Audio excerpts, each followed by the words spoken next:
तो multi processing OS के अंदर आप देख सकते हो कि इसमें एक प्रोसेसर यहाँ पे प्रोसेसर 1 एंड प्रोसेसर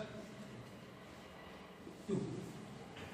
तो इस डायग्राम से डेफिनेशन क्या बनेगी कि जब भी किसी सीपीयू में एक से ज्यादा प्रोसेसर होते हैं और वो प्रोसेसर आपस में मेमोरी को शेयर करते हैं या बसेस को शेयर करते हैं, किसको? तो वो system multi processing operating system कहलाता है। इस टाइप का ऑपरेटिंग सिस्टम किसी भी प्रोसेस को बहुत ही जल्दी या बहुत ही ज्यादा तेज स्पीड में प्रोसेस कराने की क्षमता रखता है। इस टाइप के जो प्रोसेस हैं जब रिक्वायर्ड होते हैं, जब हमें बहुत हाई स्पीड प्रोसेसिंग की नीड होती है। लाइक एग्जांपल सैटेलाइट व्यूज, एक एस्ट्रोनॉटिकल व्यूज, इसके अलावा अपने क्या बोलते हैं एटॉमिक रिएक्शन वगैरह के जो देखते हो आप, power plant, nuclear power plant, इस तरह की जगह जो होती हैं यहाँ पे इस तरह के प्रोसेसर काम आते हैं। समझ आया? लिखो इस चीज को।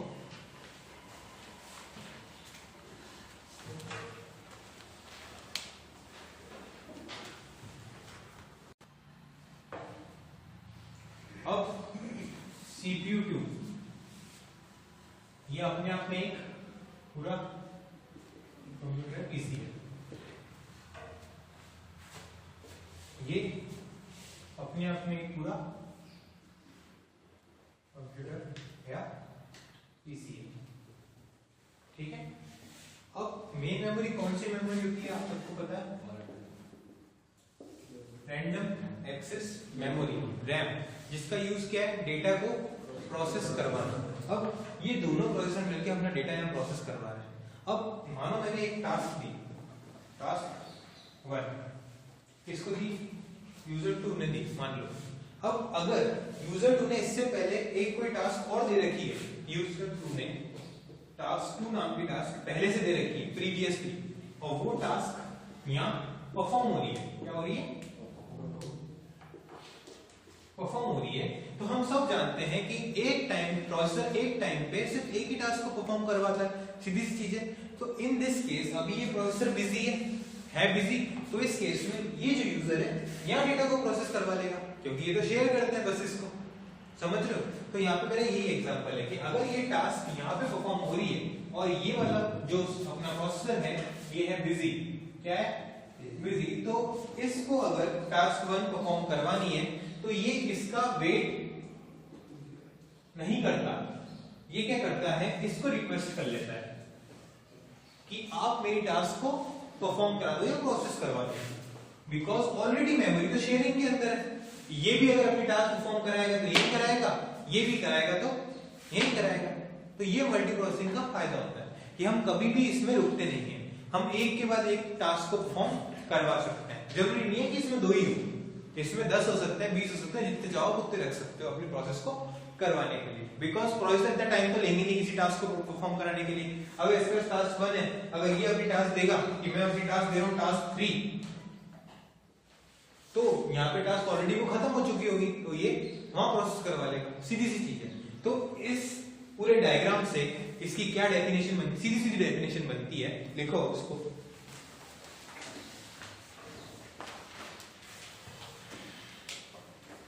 जब एक सिंगल पीसी में जब एक सिंगल पीसी में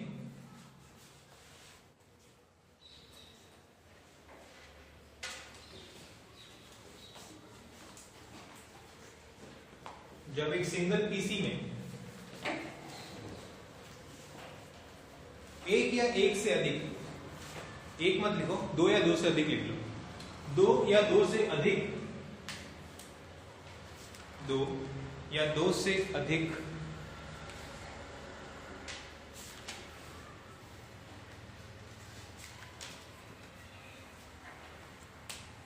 या 2 से अधिक प्रोसेसर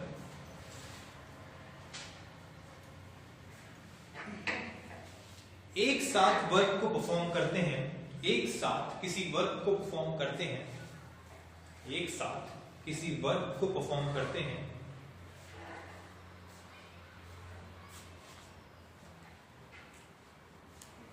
और उस वर्क को परफॉर्म करने के लिए और उस वर्क को परफॉर्म करने के लिए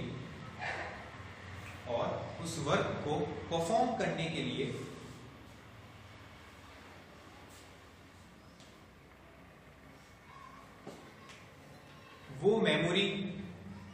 मेन मेमोरी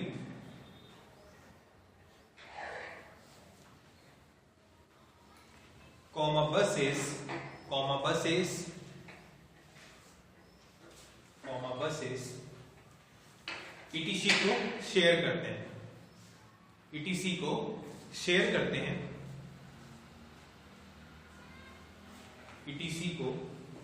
करते हैं तो इस टाइप के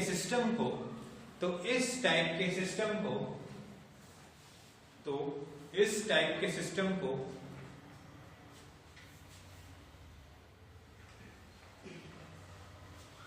हम मल्टी प्रोसेसिंग ऑपरेटिंग सिस्टम कहते हैं। तो इस टाइप के सिस्टम को हम मल्टी प्रोसेसिंग ऑपरेटिंग सिस्टम कहते हैं।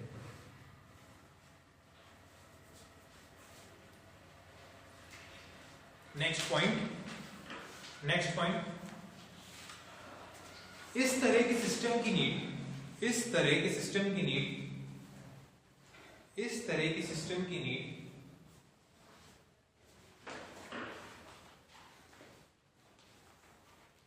हमें जब होती है इस तरह की सिस्टम की नीड हमें जब होती है जब हम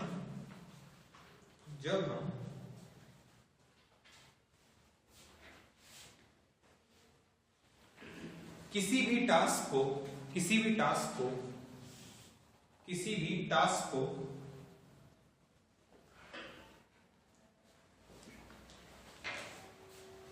तेज प्रोसेस करना चाहें, किसी भी टास्क को कम टाइम में, लिख सकते हो आप, कम टाइम में प्रोसेस करवाना चाहें,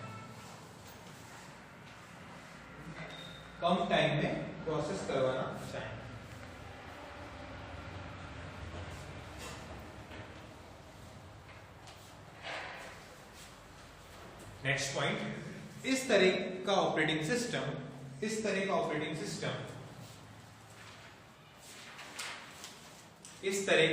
सिस्टम प्रोसेसर्स को कभी शेयर नहीं करता। इस तरह का ऑपरेटिंग सिस्टम प्रोसेसर्स को कभी शेयर नहीं करता। इस तरह का ऑपरेटिंग सिस्टम प्रोसेसर को कभी शेयर नहीं करता।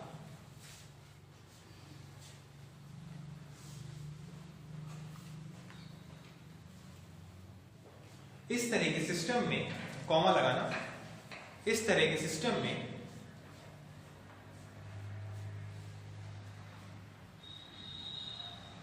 सारे प्रोसेसर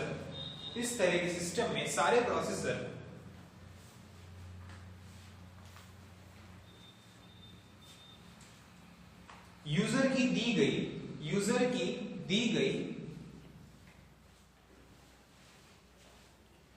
मल्टीपल टास्क को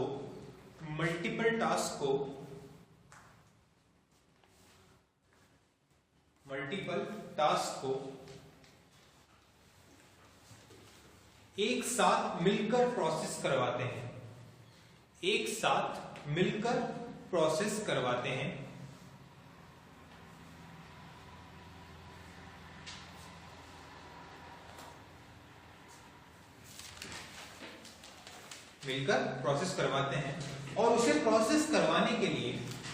और उसे प्रोसेस करवाने के लिए वो आपस में इंटरकनेक्शन करते हैं।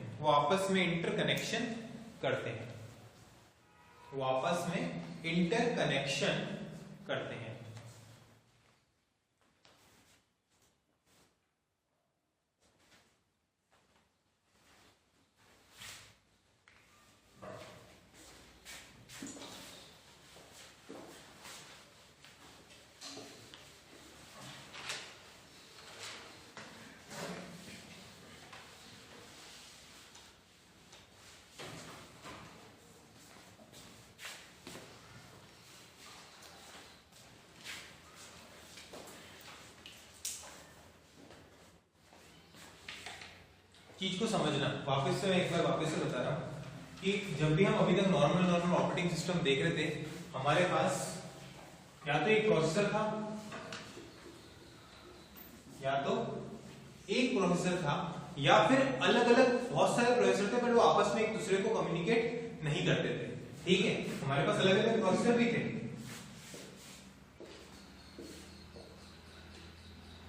बट शेयरिंग नहीं थी।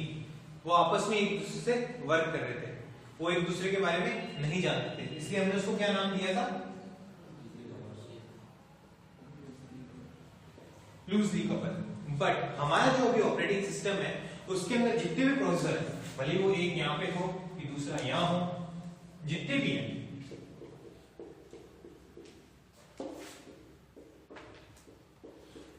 वो सब एक दूसरे से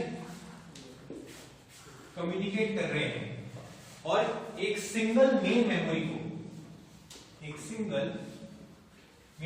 में अपना डेटा प्रोसेस करवा रहे हैं एक के बाद एक, मेमोरी का स्पेस ले।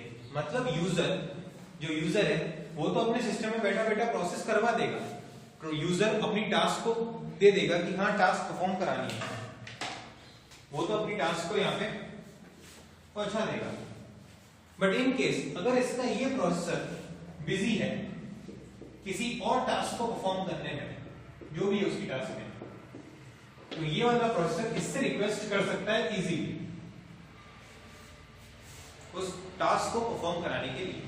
तो मल्टी प्रोसेसिंग का इजी सी डेफिनेशन यही है कि जिस भी सिस्टम में बहुत सारे प्रोसेसर एक साथ कम्युनिकेट करते हैं किसी भी टास्क को परफॉर्म कराने के लिए, तो उस तरह के ऑपरेटिंग सिस्टम को हम मल्टी प्रोसेसिंग ऑपरेटिंग सिस्टम कहते हैं।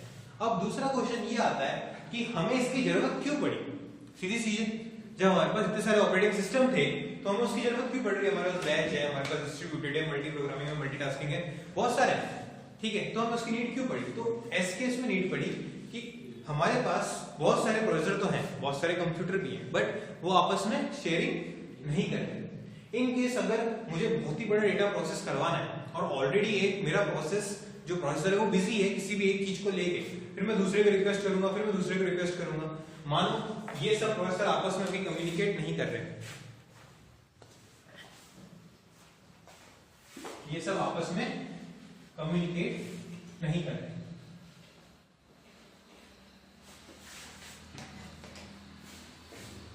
ठीक है, ये जो मेन मेमोरी है ये इसकी है, इसकी है प्रोसेसर 1 की, मान लो इसकी मेमोरी है। इसको अगर इसमें डेटा प्रोसेस करवाना तो डायरेक्टली मतलब जगह लेनी है अगर डेटा प्रोसेस करवाने के लिए, तो उसे डायरेक्टली रिक्वेस्ट नहीं कर सकता, इसको किससे रिक्वेस्ट करनी पड़ेगी? प्रोसेसर 1 से। अगर प्रोसेसर 1 का कोई अगर बिजी है, प्रोसेसर 1 अगर वो खाली होगा तो वो रिक्वेस्ट एक्सेप्ट करके वहां पे प्रोसेस करवा देगा, बट इन केस अगर ये बिजी है तो इसको वेट करना पड़ा। समझ रहे हो? रॉकेट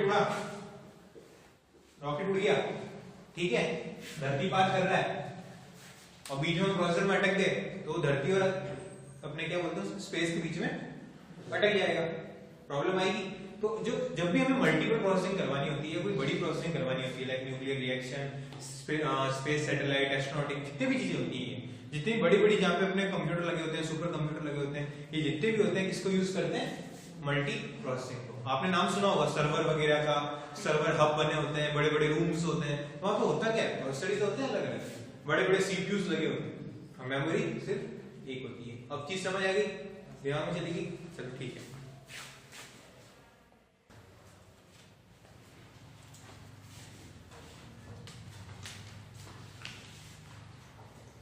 लिख तो लिया आपने, अब थोड़ा सा इसको समझ लो, ठीक है ना? अब डेफिनेशन के अकॉर्डिंग सीधे ये जो भी आपने देखा, मैंने यहाँ मेन मेमोरी के लिए रेड लाइन बना रखी है और ओएस के लिए ब्लैक लाइन बना रखी है। ये जो ओएस है ये है आपका ब्लैक लाइन जो मिड में वर्क कर रहा है, और जो आपका मेन मेमोरी है वो भी मिड में वर्क कर रही है। तो symmetric multi processing operating system में इसका पूरा नाम है अपना SMPOS, ठीक है, और उसका AMPOS, ठीक है, शॉर्ट फॉर्म के अंदर। तो इसके अंदर क्या हो रहा है? मल्टीपल यूजर्स हैं, बट वो आपस में इंटरकनेक्टेड नहीं है, वो अपने अपने प्रोसेसर से डायरेक्टली कम्युनिकेट कर रहे हैं। जैसा मैंने आपको बताया ये चारों है। अब इन केस मैंने कोई टास्क दी इन लोगों को, ठीक है, तो ये टास्क यहाँ भी परफॉर्म हो सकती है, यहाँ भी कहीं भी परफॉर्म हो सकती है, और कोई भी उसे परफॉर्म करा सकता है। जरूरी नहीं है कि ये बिजी है तो ये नहीं करा सकता है कि ये नहीं करा सकता। आप किसी को भी टास्क अलॉट करो, वो अपने आप टास्क लेंगे, परफॉर्म करा के आपको आउटपुट प्रोवाइड कर देंगे इजीली। बट इसमें ऐसा नहीं होता। हर एक टास्क या हर एक इनपुट या हर एक आउटपुट आने वाला सबसे पहले किसके पास जाता है? मास्टर सीपीयू के पास, इसके पास। ये डिसाइड करता है किसके बेसिस पे? प्रायोरिटीज के बेसिस पे, और आने वाली जो भी टास्क है उसका महत्वता या इंपॉर्टेंस। अब मान लो ये जो प्रोसेसर है इसकी स्पीड है अपने 1 लाख करीब, ठीक है, बट इसकी जो स्पीड है वो 10 लाख है। कितनी है?